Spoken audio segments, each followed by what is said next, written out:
तर आता कराड आणि मुंडेंवरून कशा प्रकारे सगळेच आक्रमक झालेले आहेत त्याचा आढावा घेणाऱ्या टॉप 9 बातम्या पाहूया। धाराशिव वाशिममध्ये जन आक्रोश मोर्चा, बीड सरपंच हत्या आणि परभणी सोमनाथ सूर्यवंशी मृत्यू प्रकरणी नागरिक रस्त्यावर, देशमुख कुटुंबियांसह लोकप्रतिनिधी आणि नेते उपस्थित। धनंजय मुंडेंना मंत्रिपदावरून दूर करा, आकाचा आकाही आता बिनभाड्याच्या खोलीत जायला हवा। धाराशिवच्या मोर्चातून आमदार सुरेश धस यांची अजित पवारांकडे मागणी। विनंती आहे दादा, याला काढा राव, याच्या जागेवर कायंदेला द्या ना, ती कायंदे निवडून आलाय ना। पोलीस हत्या प्रकरणाच्या तपासाची माहिती का देत नाही? संतोष देशमुखांची मुलगी वैभवी देशमुखचा सवाल। तपास कोणत्या दिशेने सुरू याची माहिती कुटुंबियांना देण्याची मागणी। एवढीच विनंती आहे की म्हणजे तपास कुठपर्यंत आला किंवा तो कोणत्या प्रकारे चालू आहे याबाबत आम्हाला थोडं काहीतरी कळवण्यात यावं। गृह विभागाने निर्णय घेतलाय, आरोपींवर कारवाई करणार। बीड हत्या प्रकरणी मंत्री पंकजा मुंडेंची प्रतिक्रिया। तर सुरेश धस यांच्यामुळे बीड बदनाम झाले, पंकजा मुंडेंचा आरोप। या प्रकरणी राजकारण न आणता संवेदनशीलतेने हाताळावं, पंकजा मुंडेंचं वक्तव्य।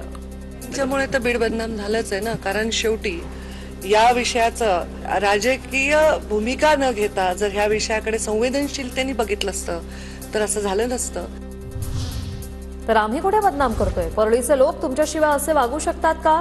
सुरेश धस यांचा पंकजांना सवाल। तर परळीचा पॅटर्नही तुमचाच, सुरेश धस यांचा पलटवार। परळीचेच लोक का विमा भरतायत?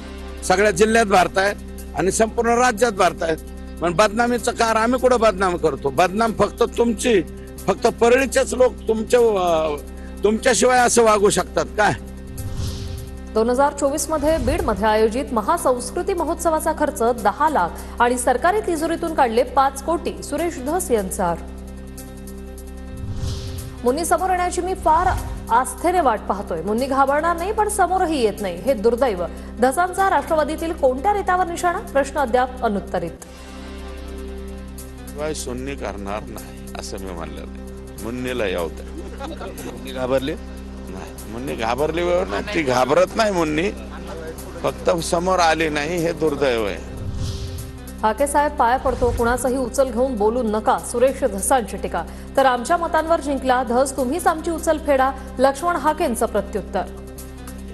तुम्ही घेतली, तुम्ही आष्टी पाठवता शिरूरमध्ये आमच्याच मतावर निवडून आला, पण त्यांचीच बिंदू नियमावली तुम्ही काढताय। त्यामुळे गद्दारी कोण करताय? आमची उचल तुम्ही फेडायची आहे, सुरेश धस। वाल्मी कराड नंतर आता मुलगा सुशील कराडही अडचणीत राहणार। सुशीलने मॅनेजरच्या घरात घुसून पिस्तुलाच्या धाकाने लूट केल्याचा आरोप। पोलीस आयुक्त दखल घेत नसल्याचं सांगत मॅनेजरच्या पत्नीची सोलापूर न्यायालयात खासगी फिर्याद।